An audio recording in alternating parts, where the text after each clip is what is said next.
Hello, good evening, everyone. Welcome to this webinar on abnormal uterine bleeding. I am Disha Agrawal. I am a final year MBBS student at Maulana Azad Medical College, and I'm here representing Quizwing. So I am very happy to introduce Surbi ma'am to all of you. She is a second year postgraduate student pursuing her MS in obstetrics and gynecology at AIMS Rishikesh. She has very kindly agreed to take this webinar for us. So as all of us know, if you've ever been to a gynae OPD, almost every second or third patient presents to you with abnormal uterine bleeding. So while it is very important for us to know this topic as doctors, it is also a very important exam topic, as all the final years would know since we have our exams coming up. So, ma'am is going to explain a little bit about history taking, some theoretical aspects of abnormal uterine bleeding, and a detailed management of fibroids. So, over to you, ma'am, and thank you so much for taking out time to be with us today. Hi, everybody. Thank you, Disha. Thanks a lot. So, guys, my name is Dr. Surbi, as Disha has already introduced. So, we'll just start with the topic. So, today we'll be discussing about abnormal uterine bleeding. So, just a positive note for you guys. So, if you want something you have never had, you have to do something you have never done. So, just keep this in mind that you always have to always have to stretch your boundaries. You always have to work hard. You always have to do that one extra MCQ, one extra hour. You just have to put a little bit of extra effort other than your rest of your competitors. So, with that positive note, we begin. So before we know what is abnormal uterine bleeding, we need to know what is a normal menstrual cycle. And anything abnormal from this will describe it as abnormal uterine bleeding. So we describe menstrual cycle under 4 headings. Okay. Are you guys able to listen? Yes, ma'am, you're audible. Okay. So we describe menstrual cycle under 4 headings. First is frequency, second duration, third regularity, and volume. So always keep a habit of describing your patient's menstrual cycle under these 4 categories. So this is the updated, updated values. Earlier it was 21 to 35, but now that has been updated to 24 to 38. So what is the normal frequency of a menstrual cycle? It is more than equal to 24 to less than equal to 38 days. The normal duration is 4 to 8 days. Somewhere you'll always also see more than equal to, like less than equal to 8 days is considered normal. The regularity is less than equal to 2 to 20 days. So what do you mean by regularity?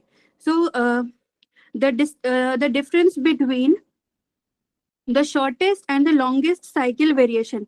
Consider if a patient has a LMP on 1st of April, है ना, and next her next LMP is on consider ऐसे technically कितना होना चाहिए था 30 days का उसका 1st of May आना चाहिए था, but consider she next bleeds on 28th of April. ठीक है, so this is of 20 days का cycle. Now next LMP is on 20th of May. ठीक है, so this is now 30 days. So what is the difference between her two cycles? This is around 8 days. So the difference between the shortest and the longest cycle should be less than equal to 2 to 20 days. ठीक है, so here it is 8 days. That means her cycles are regular. All right.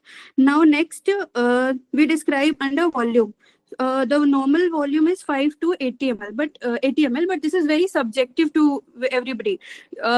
किसी के लिए it will be heavy bleeding, किसी के लिए it will be normal bleeding. So how will you describe any patients that any patient is bleeding heavily? I'll tell you in the later slide that what are the clues that you get that the patient is having heavy menstrual bleeding. So always just keep in mind, you need to remember these values that 5 to 80 ml normally hota hai, but this is subjective. Something which is if the patient is bleeding heavily, that will have an impact on her quality of life.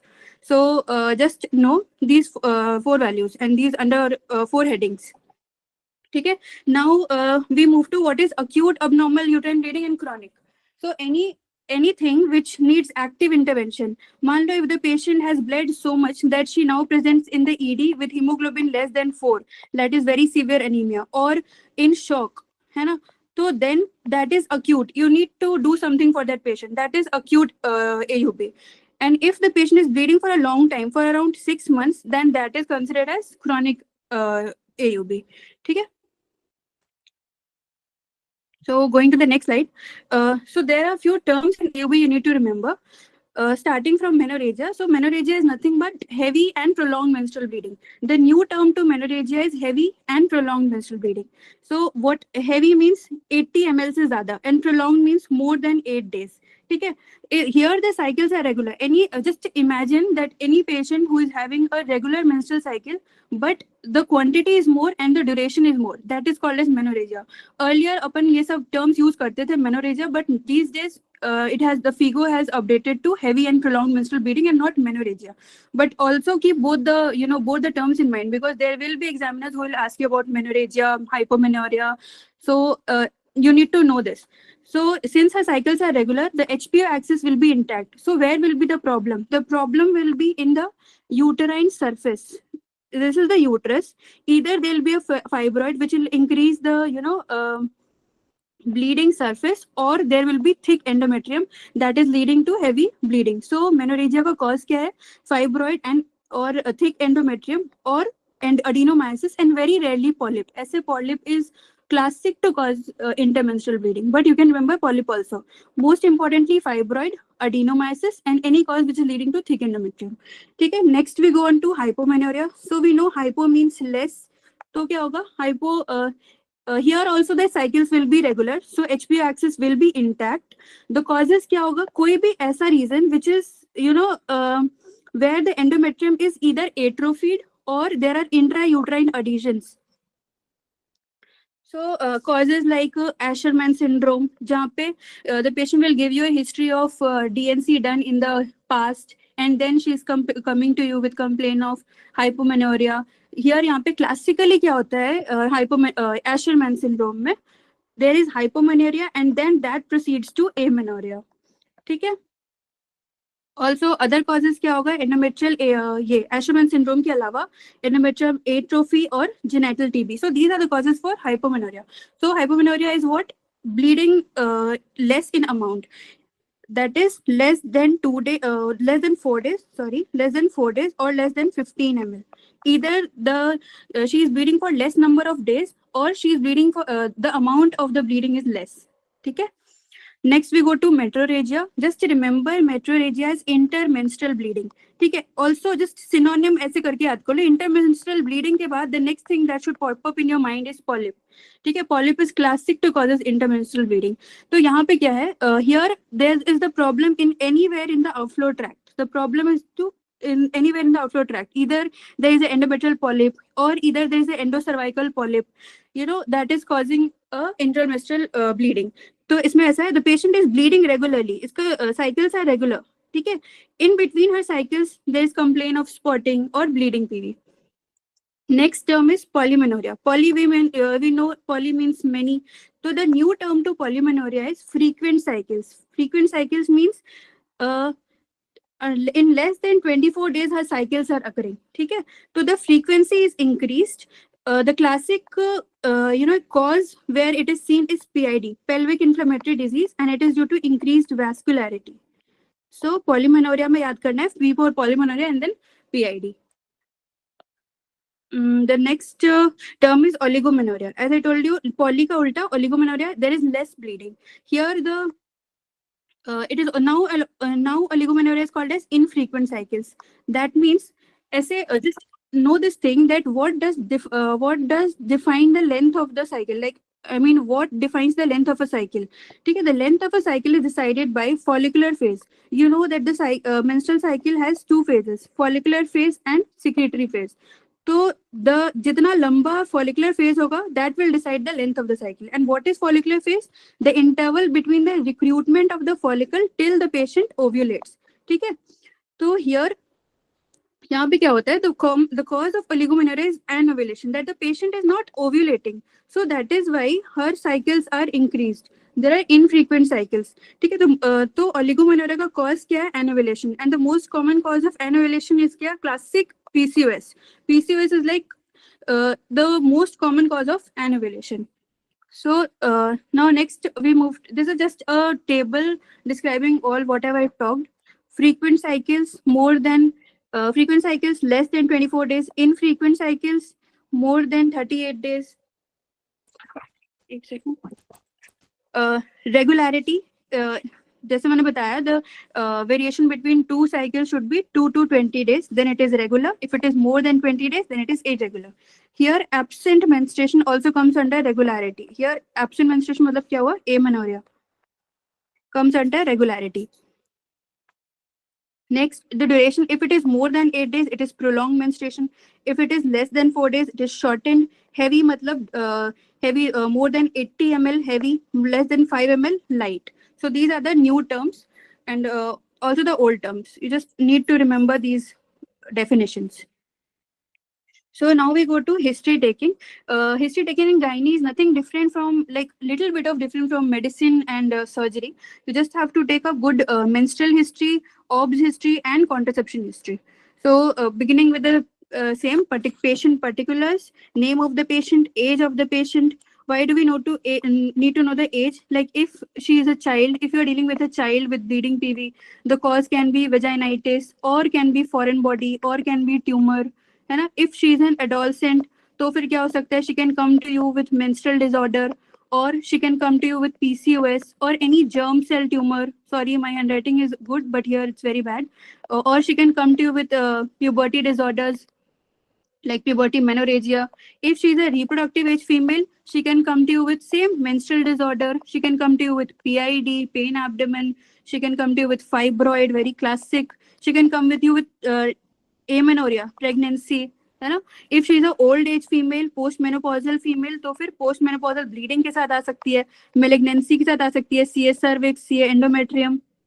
So you need to know the age of the patient. You need to know the address, occupation in your history, socioeconomic status. Not very, not always true, but देखा गया है that low socioeconomic strata में cervical cancer ज़्यादा common होता है, high में endometrial cancer ज़्यादा common होता है. You need to know at the age she got married and what is her marital status now. So coming to chief complaint, as we are dealing with AUB, we will imagine a person like female which is coming to us with complaint of heavy and prolonged menstrual bleeding. Heavy मतलब क्या हुआ? More than 80 ml, and prolonged मतलब क्या हुआ? More than 8 days. ठीक है. She is coming to us with heavy and prolonged menstrual bleeding for 4 months and dysmenorrhea for 3 months. तो हमेशा we know that ये chief complaint we write in a chronological order, है ना. So we'll mention our chief complaints like this. Then we'll go to HOPI. We just have to describe our chief complaint of the patient in patient's language. And then I have mentioned many points. You have to mention these points in your history. If they are present, you have to write and describe a little bit about it. And if they are not, you just have to put it as a negative history. All right. So here our patient is complaining of dysmenorrhea. So dysmenorrhea can be of spasmodic type or it can be of congestive type. Spasmodic क्या होता है? When it starts with the onset of menstruation and stays for 1 day, maximum of 2 days, and then subsides. Congestive dysmenorrhea क्या होता है? It begins before the onset of menstruation and goes off after the menstruation is finished. ठीक है. तो we'll write that there is a history of dysmenorrhea for इतना number of months, है ना. If she is complaining of perception of mass per abdomen, ये किसमें complain कर सकती है? If there is a large fibroid or there is malignancy, then she can complain of feeling of mass per abdomen. She can complain of mass per vagina. तो अगर होगा, then you'll have to write the history of mass per abdomen for इतना months is present. अगर नहीं होगा, then you write it as a negative history. So these points you have to mention in your history. So next is mass per vagina. तो ये कब होगा? जब एक old female आएगी with prolapse, or there can be an endocervical polyp, which is जब भी क्या होता है ना, I'm very sorry, if जब भी क्या होता है, if there is a polyp, especially when there is an endocervical polyp, the uterus will contract and will try to push out the polyp downwards. ठीक है. तो then ऐसे केस में the patient can come to you with mass per vagina, and when you'll do a per speculum examination, you will see that this is not a prolapse but a polyp, and you can just remove the polyp in the OPD. ठीक है. Next, you'll have to ask whether she's complaining of discharge PV or not. ठीक है, foul spelling discharge से क्या पता चल रहा है that this is a case of PID, pelvic inflammatory disease, infection है, that is why it is foul smelling. Or she can complain of curdy white discharge. Curdy white will point out towards candidiasis. ठीक है, और she can complain of greenish discharge, ये सब तो पता होगा that she can, this is classic of trichomoniasis, है ना. फिर next, pain irrespective of the cycles. ऐसा भी हो सकता है that she can complain of dysmenorrhoea and now for past 2 to 3 months she is complaining of pain irrespective of her cycles. This can be in PID. PID में patient comes to us with complaint of lower backache, pain abdomen throughout the month, है ना. Then you will ask her about dyspareunia, whether she is having difficulty during intercourse or pain during intercourse or not. And this will point towards what? Endometriosis. Endometriosis का triad क्या है? Classic triad क्या है? Dyspareunia, infertility, ठीक है, and dysmenorrhea. So this. फिर next क्या है? Postcoital bleeding. Postcoital bleeding is classic of CA cervix. The patient will give you a history of bleeding after she has a intercourse. Then, if the female is postmenopausal, you can ask her about if she has had any episode of postmenopausal spotting or bleeding PV or not. Then, intermenstrual bleeding. You will ask her that आपका menstruation अगर 10th को आया है and then next menstruation is on 10th, whether did you bleed or spotting PV हुई या नहीं. You can ask her like that. And intermenstrual bleeding will point out towards polyp, fibroid polyp or prolapse in case of decubitus ulcer. If अगर prolapse पे decubitus ulcer होता है, that can present you as intermenstrual bleeding. Next point, you can ask her about acne, increased facial hair growth on her chin, upper lip, chest area. These will point out towards PCOS, weight gain, PCOS. तो PCOS में patient will come to you either with complaint of या तो amenorrhea लेकर आएगी, या तो oligomenoria लेकर आएगी, या तो hypomenoria लेकर आएगी, irregular menstruation लेकर, irregular cycles लेकर आएगी. And then when you will examine her, तो acne, increased facial hair and weight gain मिलेगा. Next, you need to ask her about weight loss, evening rise of temperature. ये क्या point out कर रहा है? TB. Then you need to know कि genital TB के symptoms हैं या नहीं, है ना. And then next is loss of appetite, early satiety. Whether satiety उसका early achieve हो रहा है या फिर loss of appetite हो रखा है, that will point towards malignancy. Then you need to know some pressure symptoms, whether she has altered bowel or bladder habits or not, whether she is complaining of increased frequency, retention of urine, burning micturition. क्या point out कर रहा है? Again infection, है ना. फिर difficulty in passage of stool. This is rare, but if like यहाँ पे uterus है, here is the bladder and then here is the rectum. If यहाँ पे एक cervical fibroid है, anterior cervical fibroid, that will have mass effect होगा उसका आगे bladder की तरफ. Then that will patient will come to you with increased frequency. If this cervical fibroid is posteriorly, then the patient will come to you with complaint of retention of urine. अगर rectum press हो रहा है, then she can come to you with difficulty in passage of stool. But it is rare, but you have to keep in mind, take a history. Easy fatigability, generalized body weakness, ये क्या point कर रहा है? This is pointing towards anemia. That patient is is having a complaint of heavy menstrual bleeding and she has bled so much that now she's severely anemic and having symptoms of anemia. That she's getting tired easily, body weakness or she's unable to walk. Then you know that yes, my case is a heavy menstrual bleeding case. Next, history of bleeding from other sides, other body sides से she is bleeding or not, history of epistaxis है या नहीं, easy breathability है या नहीं. Then you know that ये अपन पढ़ते हैं ना, कोगुलोपैथी है या नहीं, जो पाम को एंड में सी होता है, कोगुलोपैथी है या नहीं, whether there is history of any bleeding or clotting disorders in the family और उसको खुद को. Also, next, history of blood transfusion. She bled so much that she had to transfuse blood. So this is also giving you a clue that it is a case of heavy menstrual bleeding. So these are the points you need to mention in your history, whether as positive or a negative history. All right. So next we go to menstrual history. Very important to know the age of menarche of your patient. The early the menarche, the more the time when she is under the effect of estrogen. So जो भी estrogenic states होते हैं, hyper estrogen की वजह से जो भी conditions develop होते हैं, like fibroid, endometriosis, endometrial cancer, you have a clue that okay, she has had a early menarche, तो your case can be fibroid, can be endometrial cancer, or can be endometriosis. Also, you need to know the LMP of your patient. Pregnancy with अगर amenorrhea से आ रही है and LMP is long back, then you need to go for a UPT, है ना? That if she's pregnant or not. Then you have to describe your history, menstrual cycle under 4 headings, as I told you. So keep a habit of describing the menstrual cycle like this. Like मेरी patient का she is having a regular cycle of 30 plus minus 2 days. Here she 7 days of flow होता है, ठीक है, 7 days of flow, uses 2 to 3 pads per day, and clots pass करती है या नहीं, एंड डिसमेनोरिया है या नहीं, ठीक है.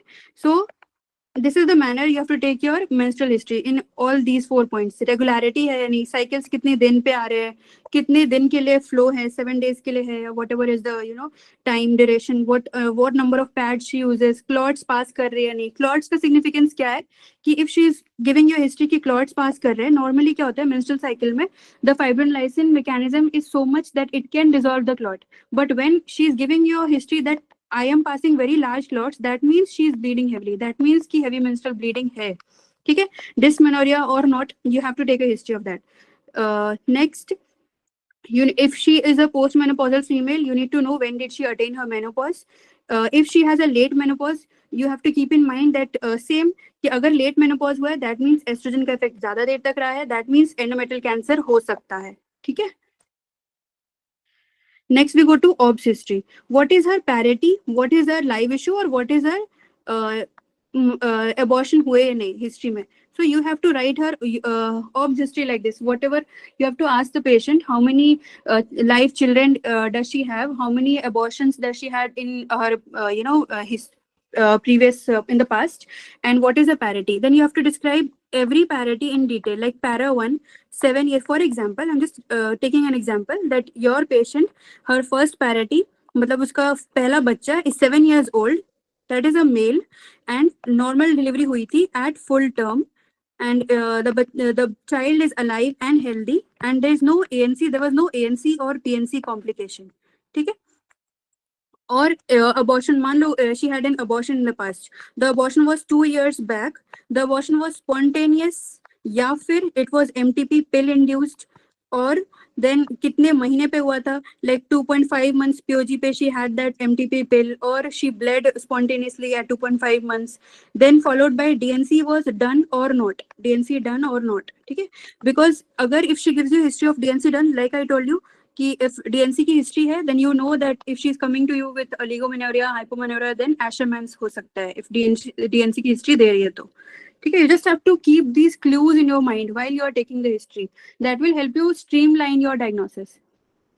Next, coming to past history, like any other past history, जैसे अपन बाकियों में लेते हैं history of similar complaints in the past, पहले भी उसके irregular cycles हुए हैं या नहीं, है ना. History of PCOS, already she is a diagnosed of PCOS patient, PCOS or not. She has had any liver disease, any renal disease, any thyroid disorder. You also know that hypothyroidism में cycles irregularity हो सकती है, diabetes, hypertension or TB, any surgeries in the past.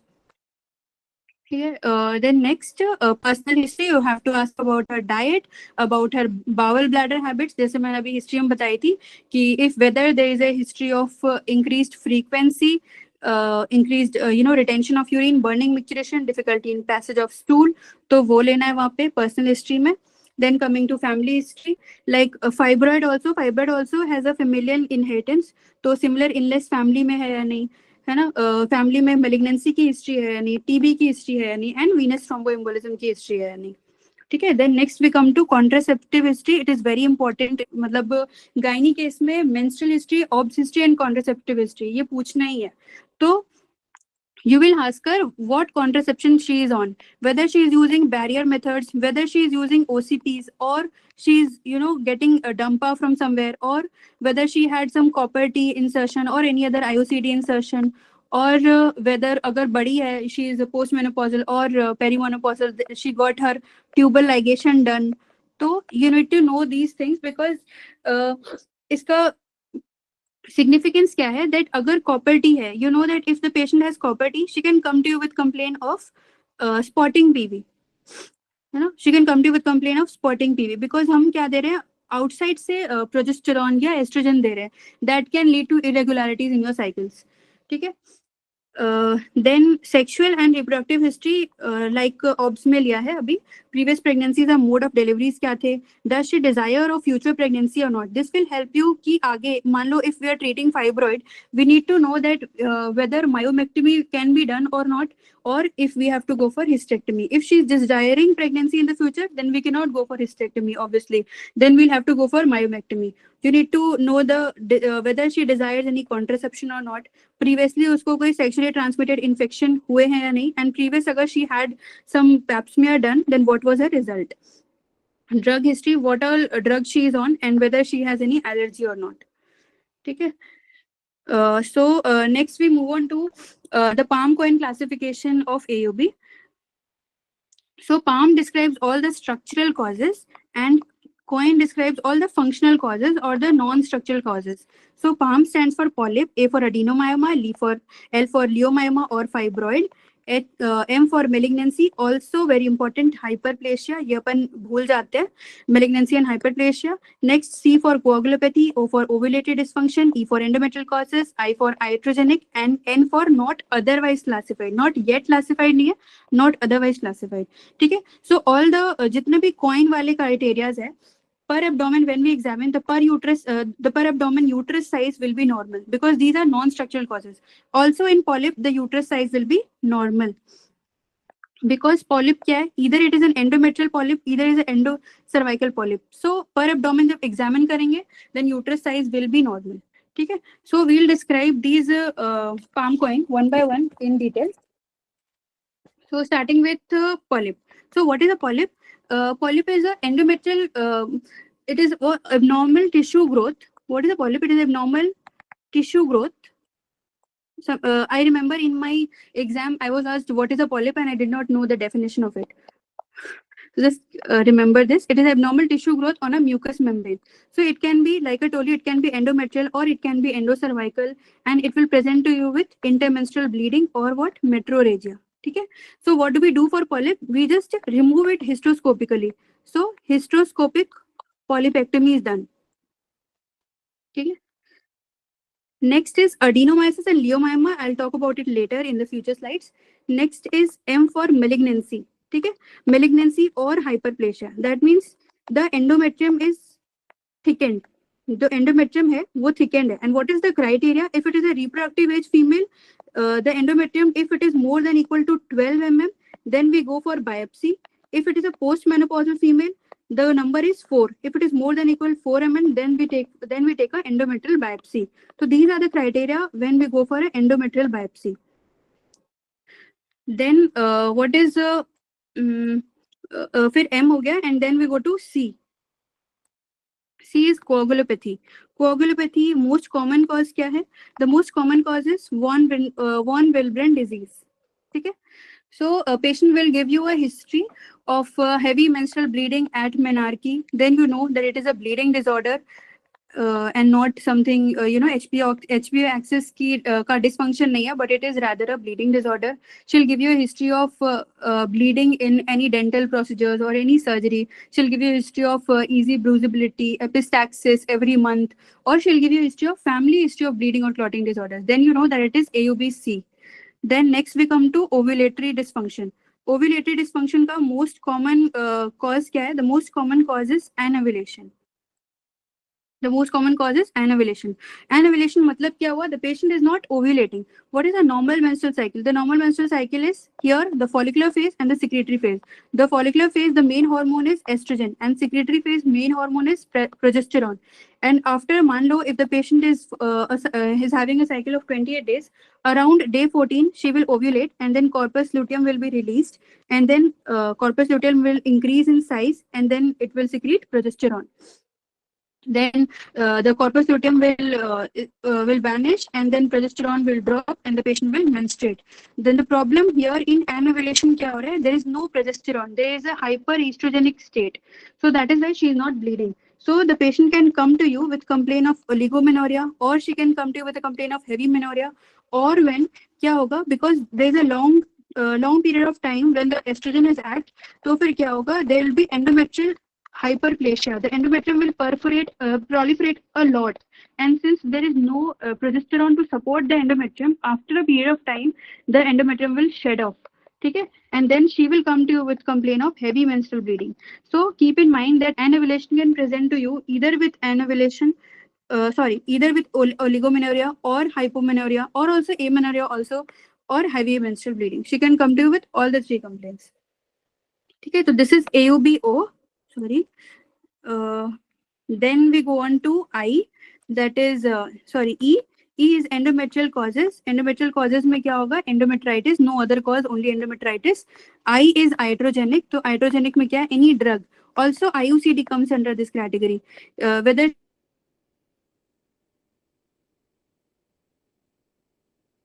she has some IUCD insertion or not, or any anticoagulants की history है, then she can complain with irregular menstrual bleeding or spotting PV. Or she can come, or there can be history of tricycle, antidepressant, or any not otherwise classified में क्या क्या cause है? एक आधा कर सकते हैं, AV malformation or varicosity of the uterine vessels, varicose veins of the uterus. ठीक है? So then we move to fibroid. Okay. What is a fibroid? Fibroid, just imagine fibroid is a tumor. It is a benign tumor of a smooth muscle, and it is originating from a single myocyte. Okay. It is a benign tumor, smooth muscle tumor, and it is originating from a single myocyte. On cut section, when you'll see, it has a whorled appearance on cut section. Okay. ऐसा rubbery firm consistency है ना? So it is the most common solid benign tumor in a female, occurs in the age 35 to 45, and it is estrogen and progesterone dependent. More importantly, it is estrogen dependent. So after menopause, when the hormones are anyways not there, then it will regress after menopause. So if the female has a fibroid and it is the female is about to achieve her menopause, then we can leave the fibroid. We cannot. There's no treatment needed, because anyways until and unless the patient is not very symptomatic, because anyways the fibroid will shrink in size the moment she achieves her menopause. So next, since it is a estrogen dependent tumor, it will be more common in nulliparous female and obese female. Smoking is preventive, because smoking inhibits the enzyme aromatase, and so it decreases estrogen. So that is why smoking is protective. It also has a familial inheritance. So fibroid is of two types. Intrauterine can be inside the uterus or outside the uterus. More common is intrauterine. Intrauterine में भी क्या हो सकता है? It can be intramural, it can be submucous, it can be pedunculated, intracavitary, or it can be subserous fibroid. ठीक है? तो उसमें भी most common क्या है? Intramural is the most common one. ठीक है? The most commonly fibroids क्या होते हैं? Most commonly fibroids are asymptomatic, and the most common symptom is menorrhagia. That is what? Heavy menstrual bleeding, heavy and prolonged menstrual bleeding.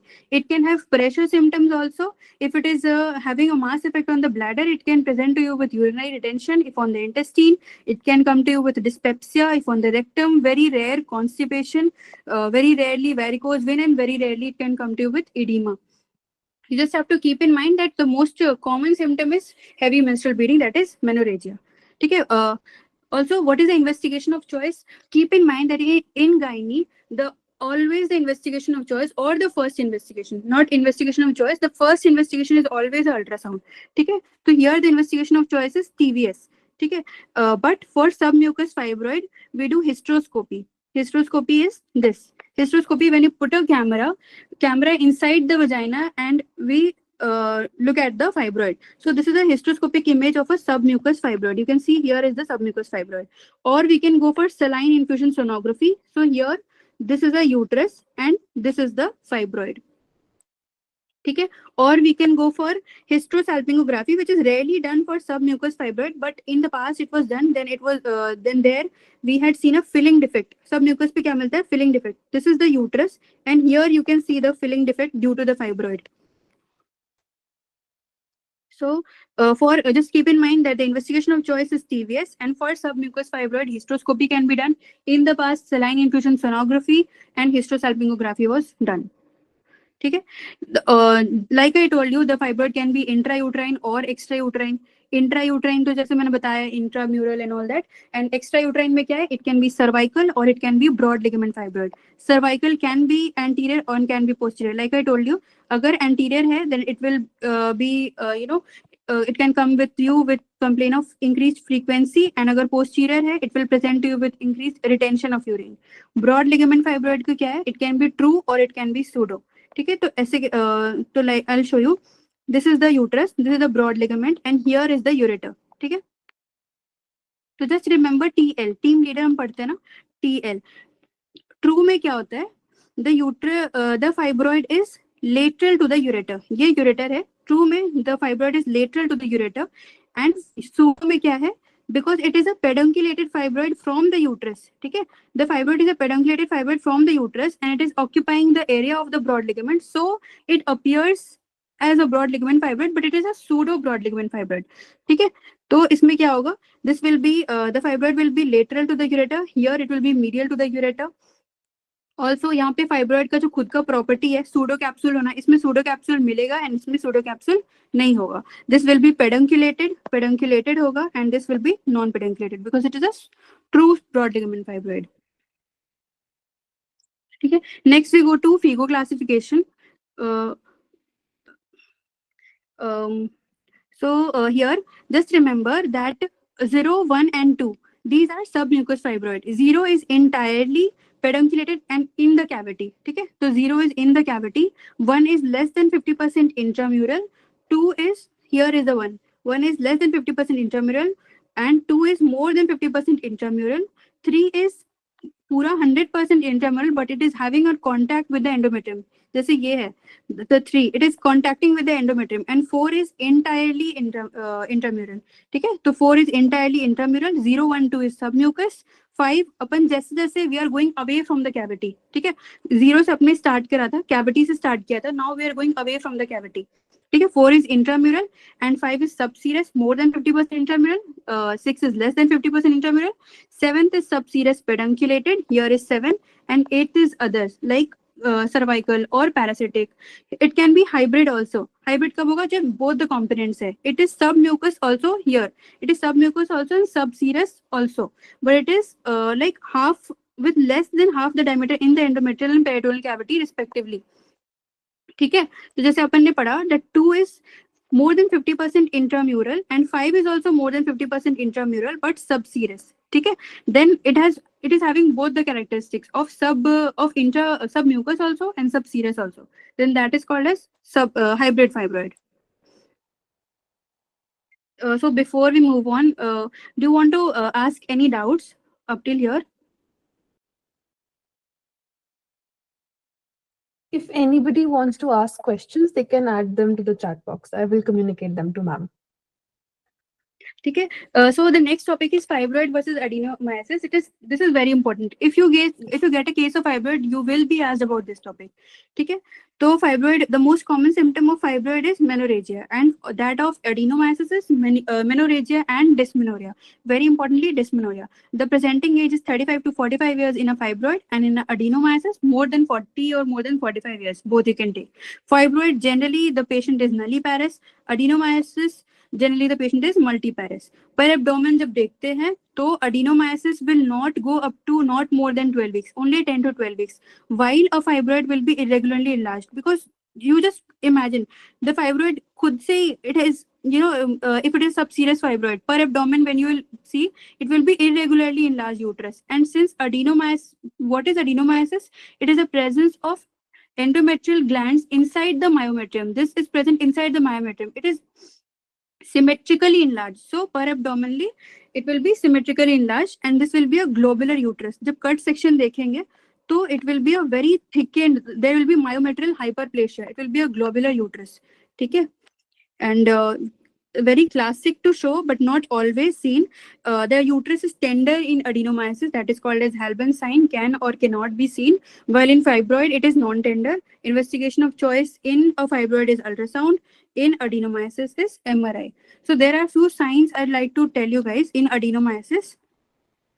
Adenomyosis में क्या होता है, if we do a TVS, ठीक है, if we do a TVS पे हमें मिलता है salt pepper appearance. ठीक है, salt pepper appearance because the endometrial tissue is present inside the myometrium. And what is the criteria? The criteria is more than equal to 2.5 mm. The myometrial tissue should be more than equal to 2.5 mm beyond the endometrial myometrial junction. Okay, so on TVS you will be seeing salt pepper appearance, or you will see myometrial cyst, or you will see subendometrial striations. Subendometrial striations will appear as very classic Venetian blind appearance. It will give you a Venetian blind appearance. Okay. While on MRI, adenomyosis, there will be thickness of the junction between the endometrium and myometrium, and it will be more than 12 mm. ठीक है, जो endometrium myometrium का junction होता है that will be thickened and it will be more than 12 mm. Normally कितना होता है? The normal is 5 mm, and here in adenomyosis the junction between endometrium and myometrium will be increased. On TVS, like I told you, there will be salt pepper appearance, myometrial cyst will be seen, subendometrial striations giving a Venetian blind appearance. MRI में बताया जो junction होता है that will be increased. On histopath क्या मिलेगा? Histopath will be जो अपन पढ़ रहे हैं, what is adenomyosis? Endometrial glands into the histopath जब अपन करेंगे, biopsy जब अपन करेंगे, तो endometrial glands will be seen inside the myometrium and the glands will be more than equal to 2.5 mm deep. ठीक है. So what is the management of fibroid? Most commonly fibroids are asymptomatic. So if it is asymptomatic, we'll just follow up yearly with a pelvic examination. If there are some criteria even if the patient is asymptomatic, we'll like to go for some surgeries. If the fibroid is presenting to you with, the patient will come to you with complaint of acute pain. That means the fibroid has, torsion हो गया उसमें, that is why she is complaining of pain. Then we need to operate her. If the size of the fibroid is increasing over time, and if we are somewhere suspecting malignancy, so these are the points when we need to go for surgeries, even if the patient is asymptomatic. Second, if the patient is symptomatic, first we go for medical management. Medical management में क्या कर सकते हैं? Since the patient is coming to you with complaint of AUB, heavy menstrual bleeding, which is the most common symptom of fibroid, first you would like to decrease the blood loss of the patient. Blood loss कैसे कम करेंगे? We can give her tranexamic acid. Tranexamic acid क्या होता है? It is antifibrinolytic. ठीक है, that will decrease her blood loss. ठीक है, we can give her progesterone, because progesterone क्या कर रहा है? Because estrogen का काम होता है to proliferate the endometrium, and progesterone का क्या काम होता है? To act as a cement, that acts as a cement in the endometrium, so that will give a support to the endometrium and the patient will not bleed. So we can put her on progesterone, or we can put her on both estrogen and progesterone combination, OCPs. Second, we can decrease the size of the fibroid. अगर size ही कम हो जाएगा, thereby it will decrease the blood loss. So we can start her on continuous GnRH, letrozole or danazole or gestrinone. So these will just decrease the estrogen in the body. Or we can start her on ulipristol. Ulipristol क्या है? SPRM, selective progesterone receptor modulator, or mifepristone, which is what? Anti-progesterone, which decreases progesterone. So these are the medical management. Next, what are the indications? When do we go for medical management? When the patient is herself refusing surgery, when there is a contraindication to surgery, जब इतना ज़्यादा anemia है that you want to correct the anemia first. Patient is coming to you with complaint of hemoglobin less than 4, then you cannot take her for surgery. So first you will like her to put on her medical management, improve her anemia by decreasing her blood loss, by decreasing her size of the fibroid, and thereby decreasing the blood loss. Then later on you can take her for elective surgery. What are the other indications to reduce the size of the fibroid before surgery?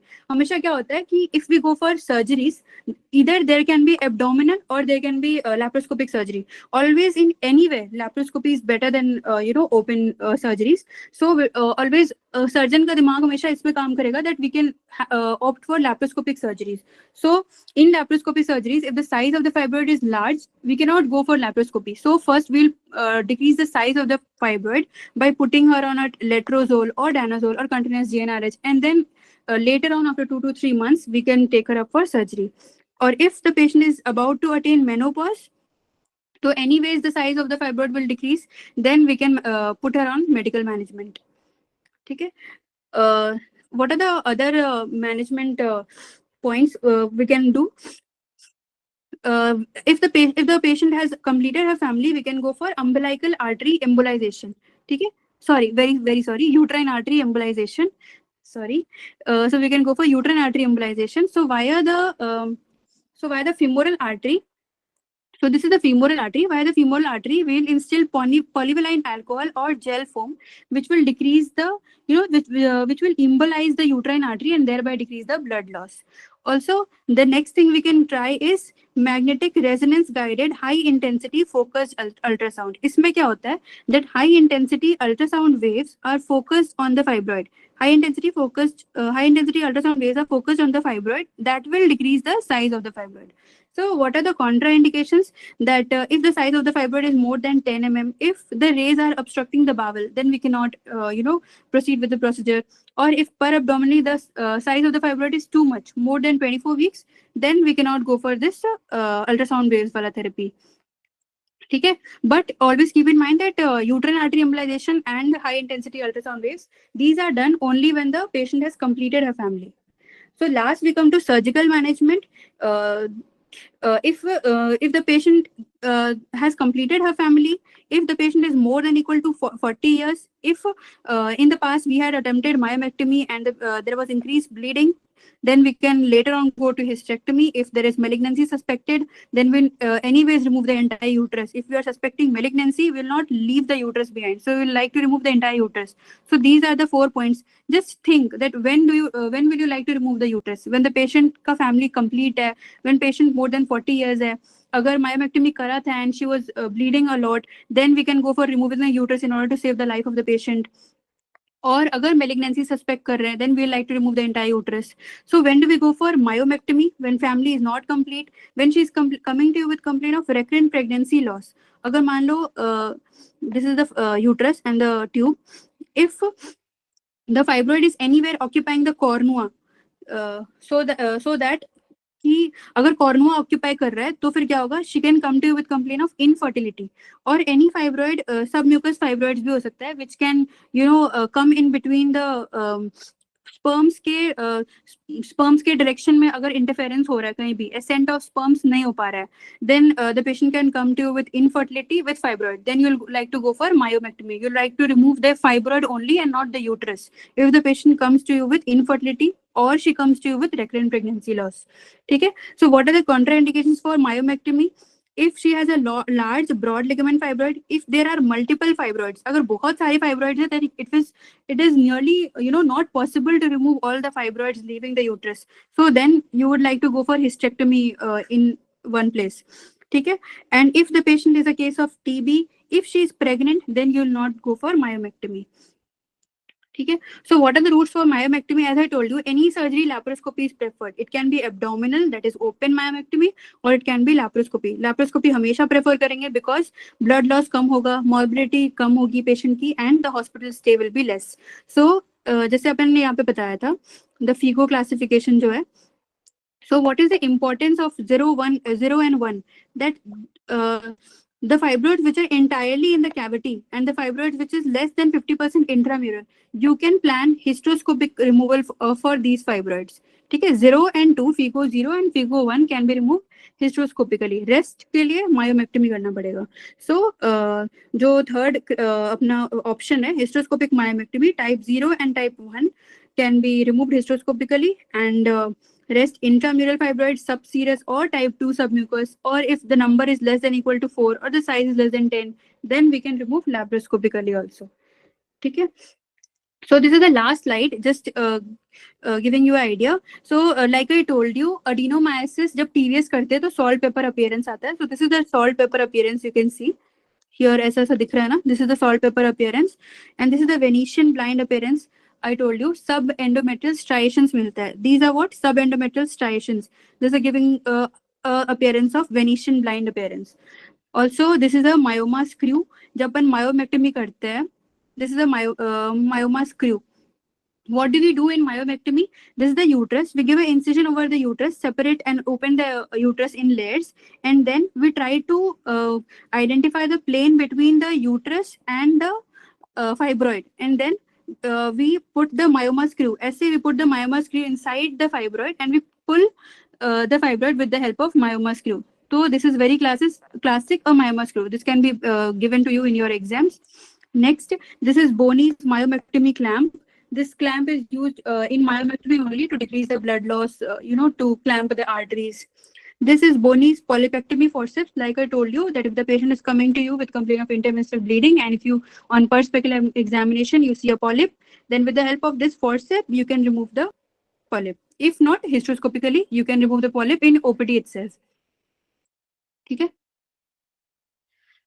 Also, there is one more point I would like to share.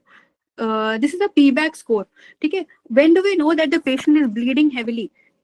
पहला तो मैंने बताया that will the bleeding will interfere with the quality of her life. The patient will be tired. She will give you that I am just tired of this bleeding. I bleed a lot, so that is I'm not able to do the household work in my in day to day activities अपन नहीं कर पा रहे. So that is interfering with the quality of life. Then you know that is heavy menstrual bleeding. The patient is changing pads every 2 hours. Then you know that it is heavy menstrual bleeding. She has bled so much that her hemoglobin has dropped to less than 10. Then also you know that it is a heavy menstrual bleeding. And the PBAC score. What is PBAC? It is pictorial blood assessment chart. Okay, you will give this chart, or in your OPD you can prepare this. If she's using pads or she's using tampons, then you can just draw this and show it to her, and you can ask that what does your pad look like. If your pad look like this, the multiplying factor is 1. If like this, then the multiplying factor is 5, and if it is entirely soaked, then 20. उसी तरीके से if she is using a tampon, 1, 5 and 10, and then she'll just tick the whatever she is using, she'll tick that I am using 2 pads and both are soaked like this, or she will tell you that I am using 4 pads and all are heavily soaked. तो फिर यही like this will calculate the score, like 4 pads and 20 points each. तो फिर क्या हो जाएगा 80 points ऐसे आ जाएगा. So if the point like this will calculate the PBAC score of the patient, and normal score is क्या होता है, normal score is less than equal to 100. If it is more than 100, then we know that the patient is bleeding more than a normal female, and if it is more than equal to 200, then we know that there is heavy menstrual bleeding. So these are the points we know that the patient is bleeding heavily. Also, she'll give you a history of passage of clots. Then also, it will point out to heavy menstrual bleeding. So PBAC score more than 200, clots hona, hemoglobin less than 10 hona, changing pads every 2 hours, quality of life being affected. These are the points when you know that the patient is bleeding heavily. All right. So, any doubts? Ma'am, we have some doubts already. Okay. The first one is, what type of dysmenorrhea will fibroids present with, congestive or spasmodic? Fibroids mainly come to you with spasmodic, not congestive, because congestive dysmenorrhea mainly seen in PID, infections wale case. So patient will be complaining of pain on the first day and it will relieve by second or third day. So fibroid will mainly show you spasmodic dysmenorrhea. Ma'am, the next question. If we incidentally find a fibroid in a pregnant woman during her antenatal USG, or a young female on medical management getting pregnant, in these conditions, how will we manage further? See, we don't do anything. There are cases when patients come to us, pregnant female with fibroid.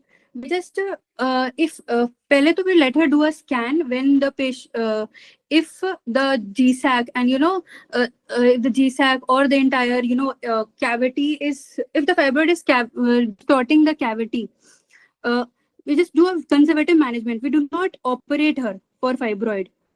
We take her up to 32 weeks, 32 to 34 weeks, and then we just I'm telling you that we do not manage the fibroid. Then we just go for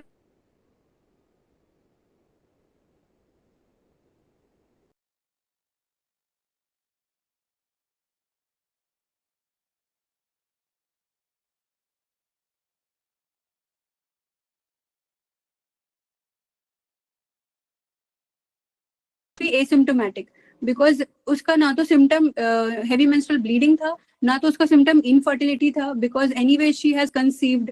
Heavy menstrual bleeding भी लेके नहीं आएगी वो. We just manage her conservatively. Nothing active is done. Ma'am, so how would you manage it conservatively, even like within a pregnant woman? I don't think you can give hormones, can we? No, we cannot, because uska complaint she'll not complain you with anything, because that will be, you will see a ANC scan, and then incidentally you will find a fibroid in that. So she'll not complain you with anything. If she complains of pain, you will just manage her like a normal ANC patient. Okay, Okay. ma'am. Hmm. Ma'am, then a uterine artery embolization would also render the uterus of deprived blood cycle. Would it disturb the menstrual cycle or affect fertility?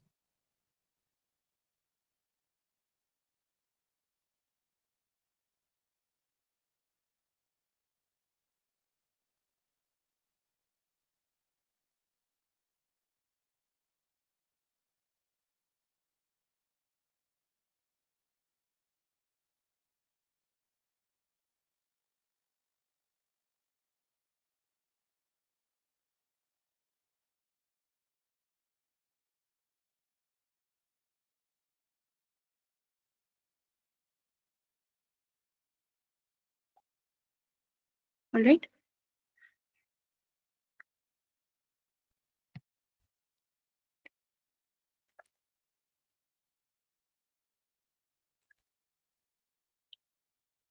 Hello. Yes, ma'am.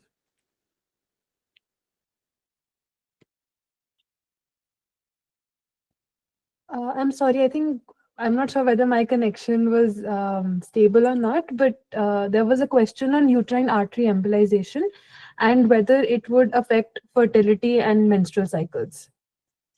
It will affect her. It will not affect her menstrual cycle. She will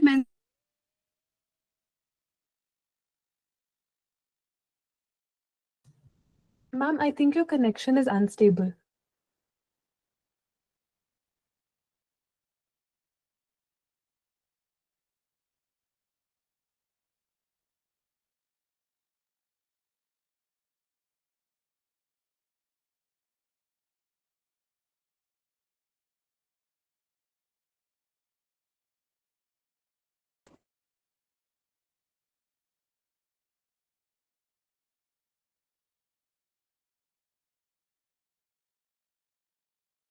Hello.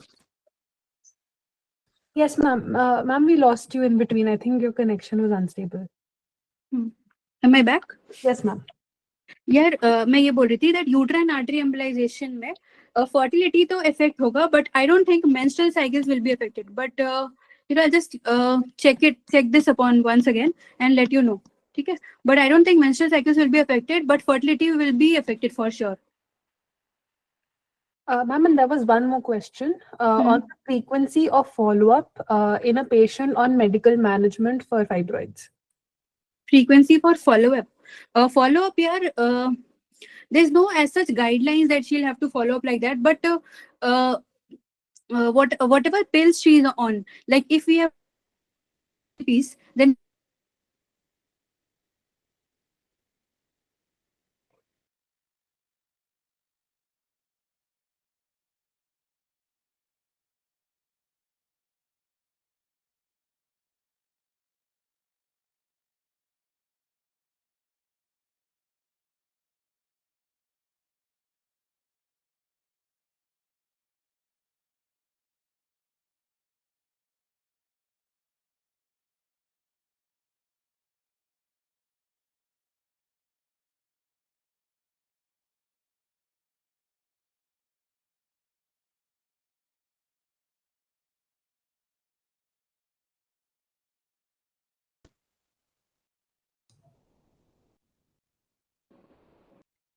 hello am I audible here Yes, ma'am. We lost you again in between. yeah I'm very sorry yaar if we have put the patient on medical management am I audible Yes, ma'am. if we have put the patient on medical management then mostly we'll put her on OCPs or progesterone then we can tell her to follow up 3 monthly year every 3 months she has to follow up. Okay, ma'am. Ma'am, there's one more. Should we do an MRI before myomectomy for fibroid mapping, or is an ultrasound sufficient? नहीं यार mostly we MRI for fibroid mapping is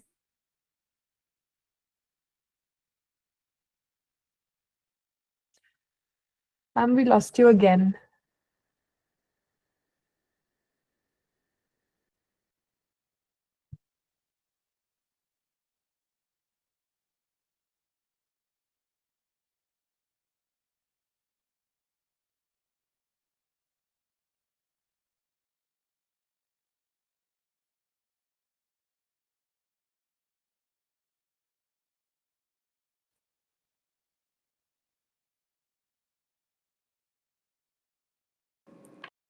Am I audible? Yes, ma'am. So what I was telling that yes, before myomectomy, MRI is preferably done. To map all the fibroids before taking the patient for myomectomy. We need to know which wall is involved, how much, where do we need to give the incision, so that we do not end up giving incision in the wrong side. Because why are we doing myomectomy? Because our idea is to save the uterus, that the patient can in future get pregnant. So before myomectomy, MRI with fibroid mapping is done. It is a yes. We have to do it. Okay, ma'am. Hmm. Ma'am, it seems like that's all that we had in terms of questions. Is there Okay. anything else that you would like to add to the webinar before we close? नहीं यार, I'm just whatever any more questions if anybody has, I can take up in next class, and related to AOB or fibroid or any other questions we can discuss in the next class. Okay, and just keep studying, guys. And ma'am, can we please have the PDF of your... Yes, sure, yeah, I'll send you. Okay, thank you so much, ma'am. Thank you, It was guys. a wonderful session and it was very, very comprehensive. Thank you so much. Thank you, guys. Thank you.